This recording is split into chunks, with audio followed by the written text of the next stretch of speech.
Hello बच्चों, मैं हूँ शालिनी हुबलीकर और मेरे चैनल में आप सबका बहुत बहुत स्वागत है।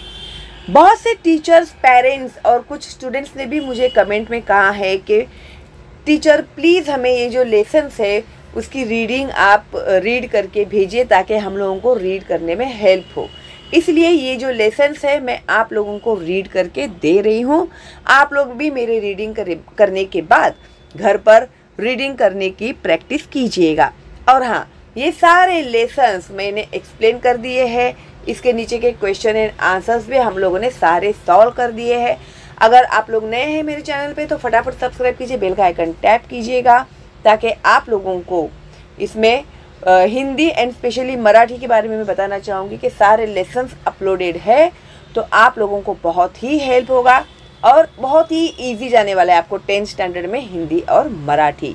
ओके, तो इसके अलावा और अदर सब्जेक्ट्स के भी वीडियोस आपको मिल जाएंगे। ओके, तो अभी मैं शुरू करने जा रही हूँ रीडिंग, तो आप लोग ज़रूर देखिएगा और रीड कीजिएगा।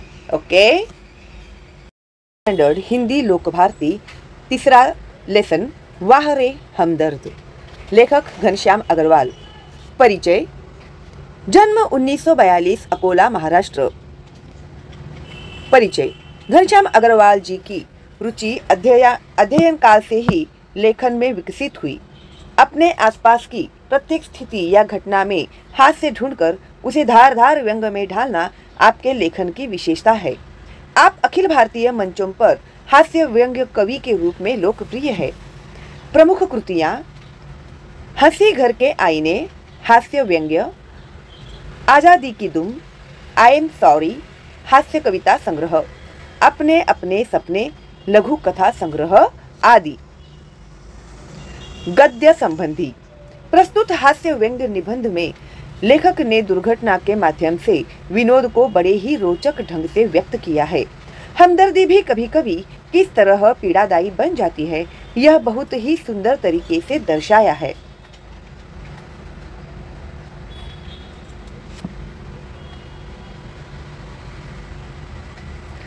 उस दिन जब मैं पूंजीवादी और समाजवादी अर्थव्यवस्था पर भाषण सुनकर आ रहा था तो सामने से एक कार आ रही थी।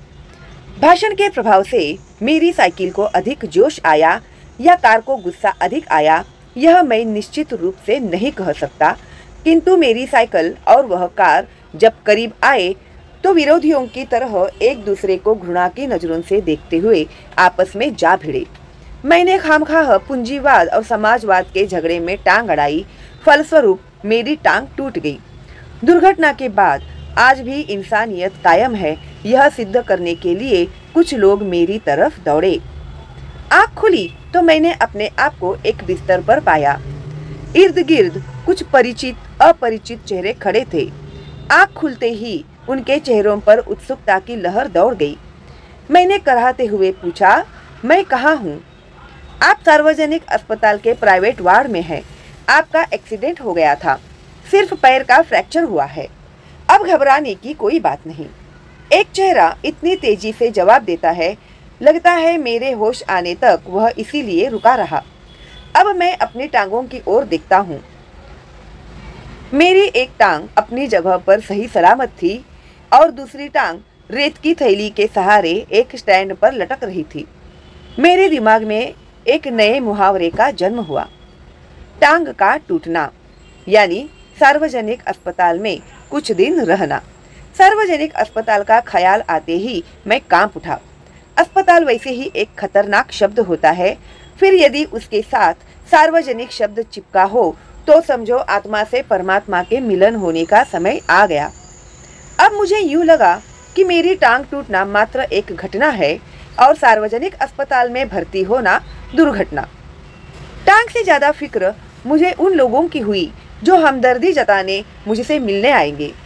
ये मिलने जुलने वाले कई बार इतने अधिक आते हैं और कभी कभी इतना परेशान करते हैं कि मरीज का आराम हराम हो जाता है, जिसकी मरीज को खास जरूरत होती है। जनरल वार्ड का तो एक नियम होता है कि आप मरीज को एक निश्चित समय पर आकर ही तकलीफ दे सकते हैं, किंतु प्राइवेट वार्ड यह तो एक खुला निमंत्रण है कि हे मेरे परिचितों, रिश्तेदारों, मित्रों, आओ। जब जी चाहे आओ, चाहे जितनी देर रुको, समय का कोई बंधन नहीं। अपने सारे बदले लेने का यही वक्त है। बदले का बदला और हमदर्दी की हमदर्दी। मिलने वालों का ख्याल आते ही मुझे लगा मेरी दूसरी टांग भी टूट गई। मुझसे मिलने के लिए सबसे पहले वे लोग आए जिनकी टांग या कुछ और टूटने पर मैं कभी उनसे मिलने गया था। मानो वे इसी दिन का इंतजार कर रहे थे कि कब मेरी टांग टूटे और कब वे अपना एहसान चुकाए। इनकी हमदर्दी में यह बात खास छिपी रहती है कि देख बेटा, वक्त सब पर आता है। दर्द के मारे एक तो मरीज को वैसे ही नींद नहीं आती, यदि थोड़ी बहुत आ भी जाए तो मिलने वाले जगा देते हैं, खासकर वे लोग जो सिर्फ औपचारिकता निभाने आते हैं। इन्हें मरीज से हमदर्दी नहीं होती, ये सिर्फ सूरत दिखाने आते हैं। ऐसे ही में एक दिन मैंने तय किया कि आज कोई भी आए मैं आंख नहीं खोलूंगा, चुपचाप पड़ा रहूंगा। ऑफिस के बड़े बाबू आए और मुझे सोया जानकर वापस जाने के बजाय वे सोचने लगे कि यदि मैंने उन्हें नहीं देखा तो कैसे पता चलेगा कि वे मिलने आए थे। अतः उन्होंने मुझे धीरे धीरे हिलाना शुरू किया। फिर भी जब आंखें नहीं खुली तो उन्होंने मेरी टांग के टूटे हिस्से को जोर से दबाया। मैंने दर्द के मारे कुछ चीखते हुए जब आंख खोली तो वे मुस्कुराते हुए बोले, कहिए अब दर्द कैसा है? मोहल्ले वाले अपनी फुर्सत से आते हैं। उस दिन जब सोनाबाई अपने 4 बच्चों के साथ आई तो मुझे लगा कि आज फिर कोई दुर्घटना होगी। आते ही उन्होंने मेरी ओर इशारा करते हुए बच्चों से कहा, ये देखो चाचा जी। उनका अंदाज कुछ ऐसा था जैसे चिड़ियाघर दिखाते हुए बच्चों से कहा जाता है, ये देखो बंदर। बच्चे खेलने लगे। एक कुर्सी पर चढ़ा तो दूसरा मेज पर। सोनाबाई की छोटी लड़की दवा की शीशी लेकर कथकली डांस करने लगी। रप रप की आवाज ने मेरा ध्यान बटाया। क्या देखता हूँ कि सोनाबाई का एक लड़का मेरी टांग के साथ लटक रही रेती की थैली पर बॉक्सिंग की प्रैक्टिस कर रहा है। मैं इसके पहले कि उसे मना करता, सोनाबाई की लड़की ने दवा की शीशी पटक दी। सोनाबाई ने एक पल लड़की को घूरा, फिर हंसते हुए बोली, भैया पेड़े खिलाओ, दवा गिरना शुभ होता है। दवा गई समझो बीमारी गई। इसके 2 घंटों बाद सोनाबाई गई, यह कहकर कि फिर आऊंगी। मैं भीतर तक कांप गया। कुछ लोग तो औपचारिकता निभाने की हद कर देते हैं, विशेषकर वे रिश्तेदार जो दूसरे गांवों से मिलने आते हैं। ऐसे में एक दिन एक टैक्सी कमरे के सामने आकर रुकी।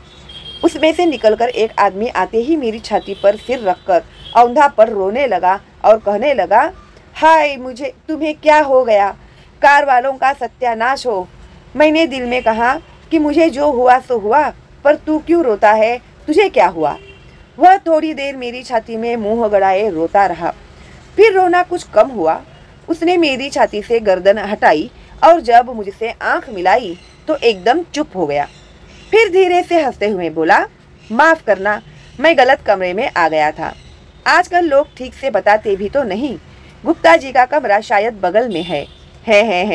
अच्छा भाई, माफ करना, कहकर वह चला गया। अब वही रोने की आवाज़ मुझे पड़ोस के कमरे से सुनाई दी।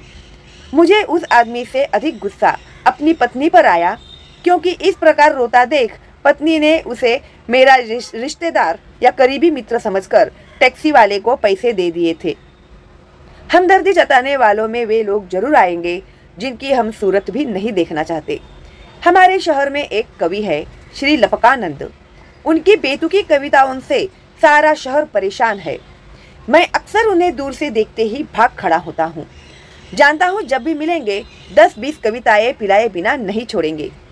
एक दिन बगल में झोला दबाए आ पहुँचे। आते ही कहने लगे, मैं तो पिछले 4-5 दिनों से कवि सम्मेलनों में अति व्यस्त था। सच कहता हूँ कसम से, मैं आपके बारे में ही सोचता रहा। रात भर मुझे नींद नहीं आई और हाँ, रात को इसी संदर्भ में यह कविता बनाई। यह कह झोले में से डायरी निकाली और लगे सुनाने। असम की राजधानी है शिलोंग। मेरे दोस्त की टूट गई टांग। मोटर वाले तेरी ही साइड थी रॉन्ग। कविता सुनकर वे मुझे ऐसे देख रहे थे मानो उनकी एक आंख पूछ रही हो, कहो कविता कैसी रही, और दूसरी आंख पूछ रही हो, बोल बेटा, अब भी मुझसे भागेगा? मैंने जल्दी से चाय पिलाई और फिर कविताएं सुनने का वादा कर बड़ी मुश्किल से विदा किया। अब मैं रोज ईश्वर से प्रार्थना करता हूँ कि हे ईश्वर, अगर तुझे मेरी दूसरी टांग भी तोड़नी हो तो जरूर तोड़, मगर कृपा कर उस जगह तोड़ना जहाँ मेरा कोई भी परिचित न हो, क्योंकि बड़े बेदर्द होते हैं ये हमदर्दी जताने वाले। हंसी घर के आईने से यह जो लेसन है लिया गया था।